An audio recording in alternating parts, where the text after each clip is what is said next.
Across the generations, Pokemon games have been centered on hitting your opponents with powerful attacks to lower their health. But what if I removed this concept completely?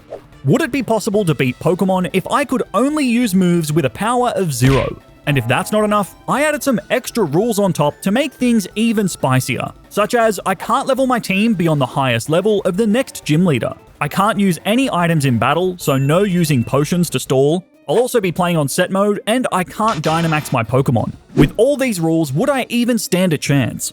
Well, I tried. This is my journey to beat Pokemon Sword without dealing any direct damage. This is my pacifist character who I've named Gandhi. Loves giving hugs but hates to damage Pokemon. Yeah, but where's Lee? Have you got him crammed in a cupboard? Don't be silly, Hop. We don't put Lee in the cupboard. We only do that to our unsuccessful son.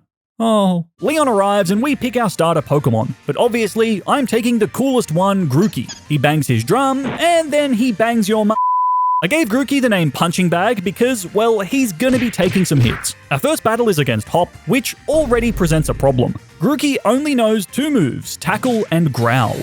I can't use the former because it deals damage, leaving Grookey to just sit there, growling his little heart out while Wooloo rips him to shreds. And so I'd lost. But it doesn't matter because the game still lets us proceed. Like the video and subscribe to the channel. Grookey does some more pathetic growling before heading to Route 2, where we come across a demon. This little prick right here. He's the first trainer that we actually have to defeat, which is impossible for Grookey as things stand. So I needed a plan. Now, Zigzagoon has a 2% chance to spawn on Route 2. It took a while, but I filled up the remaining 5 team slots with a squad of goons. And then I faced up to that little punk. I can't attack, and I don't have any means of dealing passive damage yet, so this leaves me with only one option. PP Stall. If you're not familiar with the term, basically every move has a set number of times it can be used. This number is the PP. Once a Pokemon has no PP left on any of its moves, it can only use Struggle.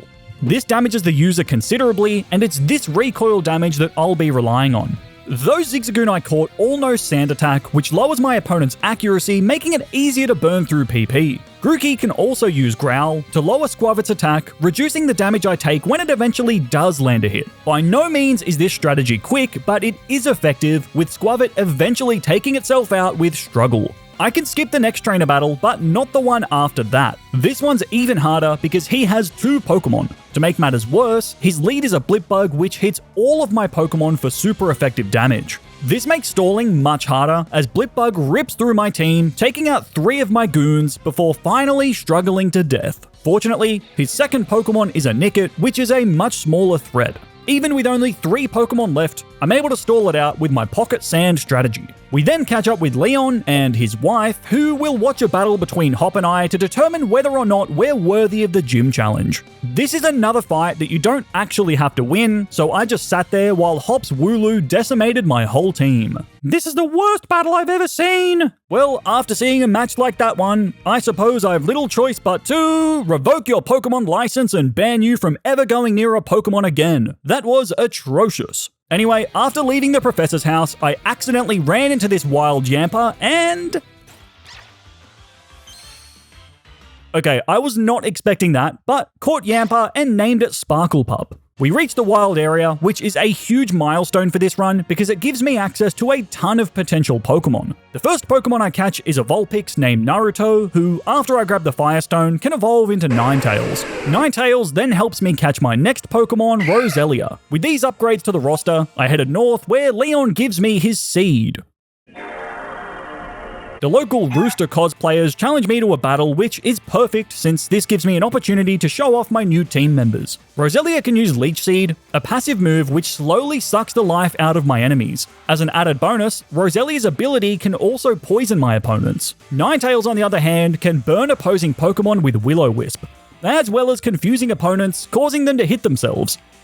Idiots. That 0 there, that really is the number for you. What the hell do you mean by that? My Ninetales and Roselia combo were able to handle the next few battles before Grandma Bede stepped up to the plate. See this cute little guy right here? I hate this guy. Solosis has the Magic Guard ability, which means it takes 0 indirect damage, and indirect damage is all I've got. That left me with only 2 ways to slay this beast. Number 1, confuse it and pray that it punches itself to death, or number 2, PP Stall. Ninetales was able to accelerate this process, with the move Spite making Solosus's PP go down. The leftovers keep me healthy, and eventually, Solosus struggles to death. Bede's last two Pokemon are much easier to deal with, clearing my path to Turfield. Here, Sonia tells us about some cataclysmic event known as the Darkest Day. And I mean, come on, we all know exactly what day she's talking about. Time for the first gym. The leader Milo doesn't have a crazy team, but he uses grass types, which means that my Leech Seed strategy won't work here. Instead, I lead Ninetales and burn Gossifleur before stalling for time with the rest of my team until Gossifleur succumbs to the burn. Eldegoss is more powerful and it Dynamaxes. So after landing a burn with Ninetales, my Goon Squad lower its accuracy with a barrage of sand attacks. The combination of Confuse Ray and Burn means that Eldegoss is slowly burnt to a crisp after an incredibly long battle. We'd gotten badge number 1 without much trouble, but opponents would only get stronger from here. On to Route 5, where I tried to catch a big, bad Wobbuffet. I fired my balls at it repeatedly, but it was having none of it. Wobbuffet decided it would rather burn to death than join my team, and honestly, I'm a little hurt by that. But the next Wobbuffet was much more compliant. I caught it and branded it the nickname of Officer Wub. While reminding Hop that he'll never live up to his brother, Roselia reached level 20 and learned Toxic Spikes. This move is absolutely nutty, and I'm about to show you why as we take on the second gym leader, Nessa. After setting up a Leech Seed, I use our new move Toxic Spikes twice. This means that any grounded Pokemon will be badly poisoned upon entry. This is huge for me, as I can let the poison do its work on Nessa's team while I focus on surviving and stalling. It definitely wasn't easy, as Nessa ripped through 4 of my Pokemon in the process, but my gang of misfits held on long enough to secure the second badge.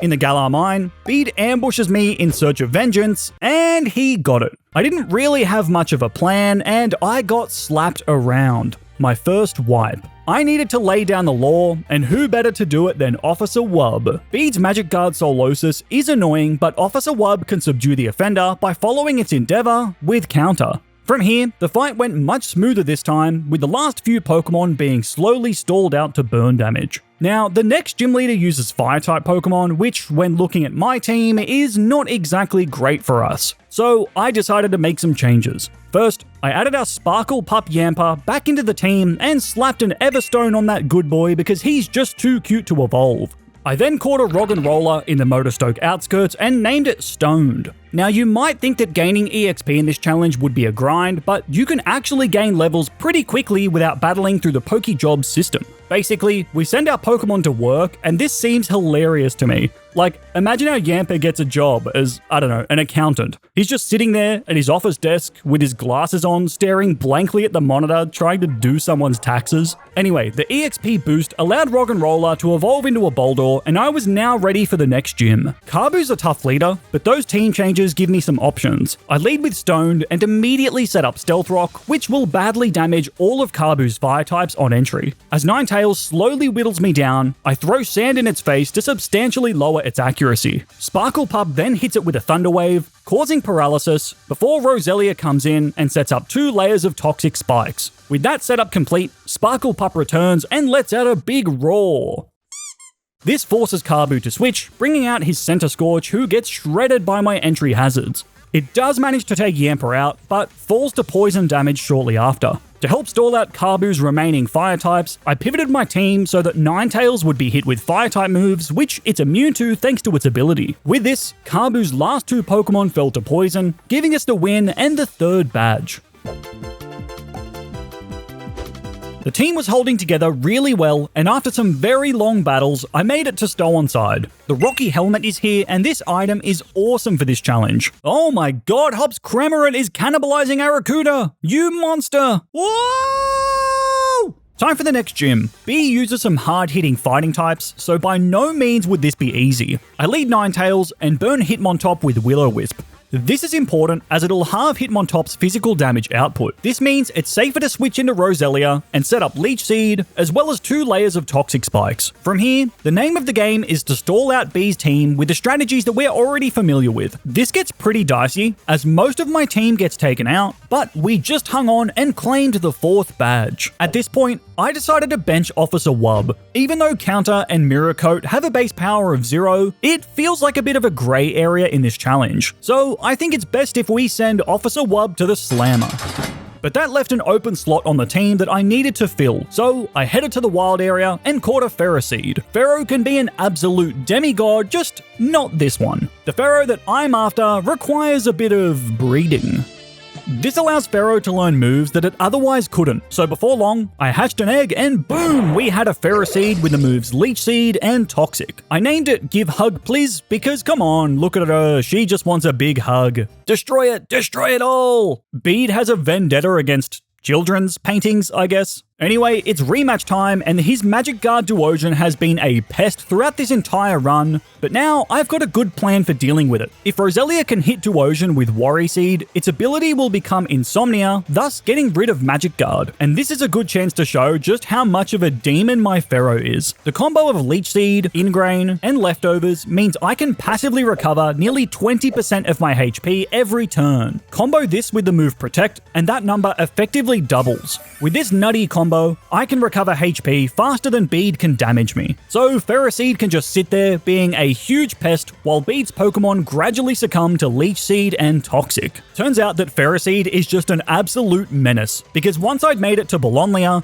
the same combo was enough to decimate Opal. This battle did go on for a long time. I mean, Opal was 21 when the battle started, and now she's eligible for a pension. Her fairies bow before my glorious Spiky Seed, giving me badge number 5. Opal offers me a lift, and having established my dominance, I make her carry me on her shoulders all the way back to Hammerlock. At this point, my team got some big upgrades, with Ferroseed and Roselia evolving, as well as adding Hungry Homer to the roster. Having made it to Circhester City, our team was in really good shape, and so I was able to claim the next 2 gym badges without much trouble. Of course, with Ferrothorn doing a lot of the heavy lifting, but the final gym leader, Raihan, is a different story. It's a double battle, which makes stalling much harder as we can take more damage per turn. His ace Pokemon is a Steel type, so I can't poison it. This was going to be a step up in terms of difficulty. I led with Roserade and SpongeBob the Toxapex, a new Pokemon to the roster. This thing is a tank and it has some cool tricks up its sleeve. One of these is a move Wide Guard, which protects both of my Pokemon from Flygon's Breaking Swipe.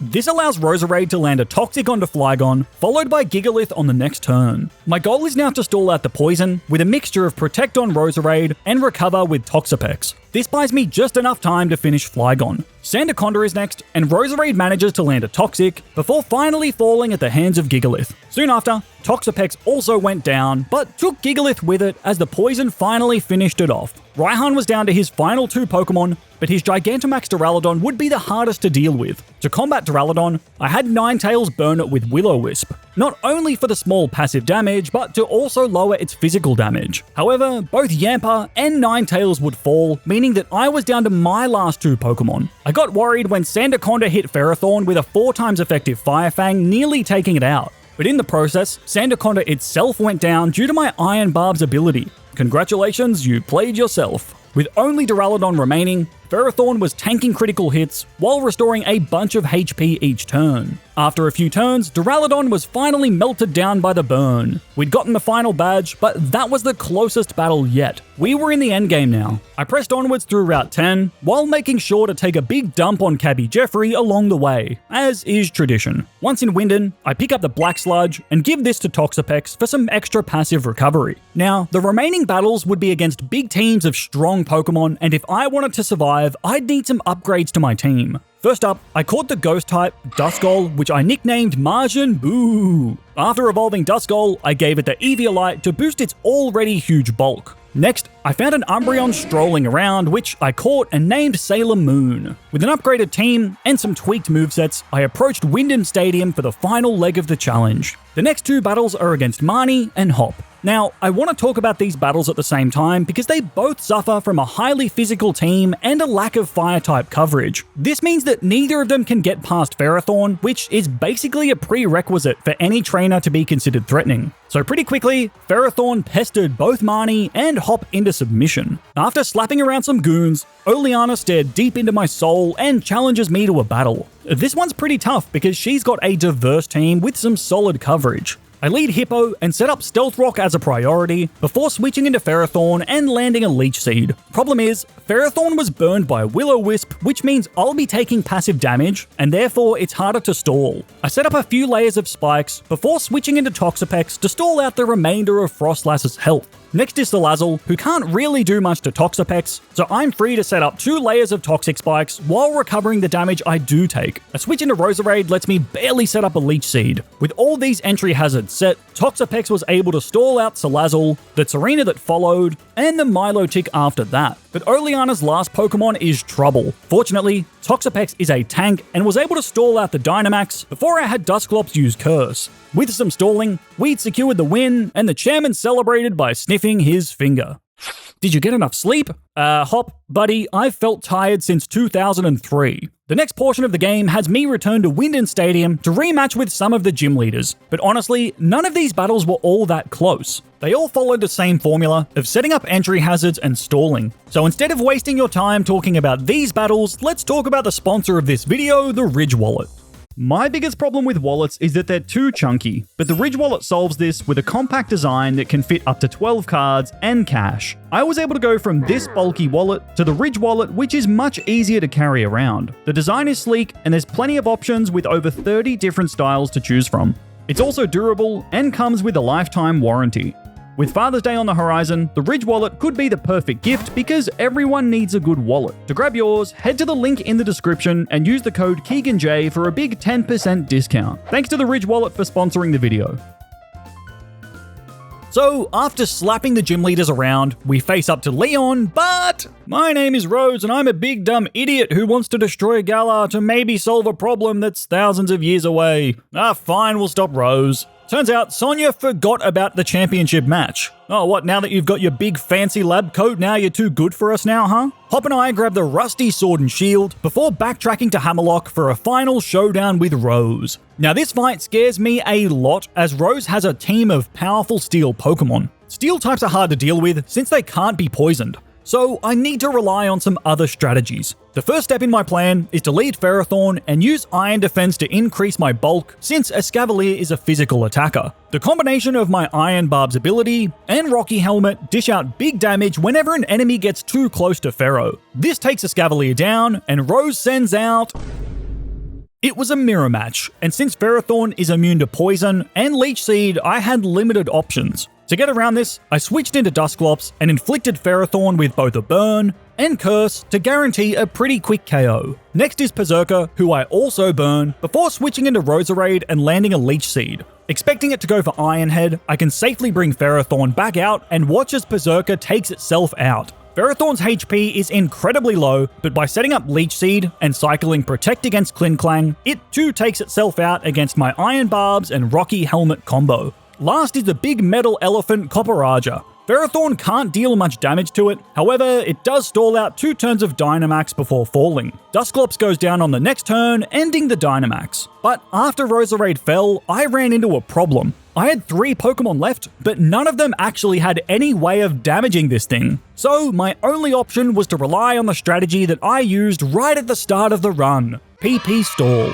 This would take a really long time, but Hippowdon has the leftovers, which helps me tank Copperajah's attacks pretty comfortably. After 15 grueling minutes, Copperajah had no PP and hopelessly struggled itself to death. We defeated Rose, but now we'd have to contend with Eternatus. However, this wasn't too much of a challenge, because once Dusclops hit it with Curse, the rest of my team could simply stall it out. And so, the day was saved and Rose was banished from Galar forever. Only the champion, Leon, remained, and his team is wild. With a full team of 6 powerful Pokemon, stalling out this lot would be the final test of this challenge. I lead with Roserade and immediately set up 2 layers of Toxic Spikes. Roserade falls in the process, and next I go with Hippowdon to set up Stealth Rock. This will cripple Leon's fire types, which are probably the Pokemon that I struggle against the most. But Hippowdon also went down, meaning it was already a 4v6. I have to try and remove Aegislash, so I had Dusclops go in next and land a burn. On the next turn, I switch into Ferrothorn and set up a few layers of spikes while just hanging on thanks to the recovery from my leftovers.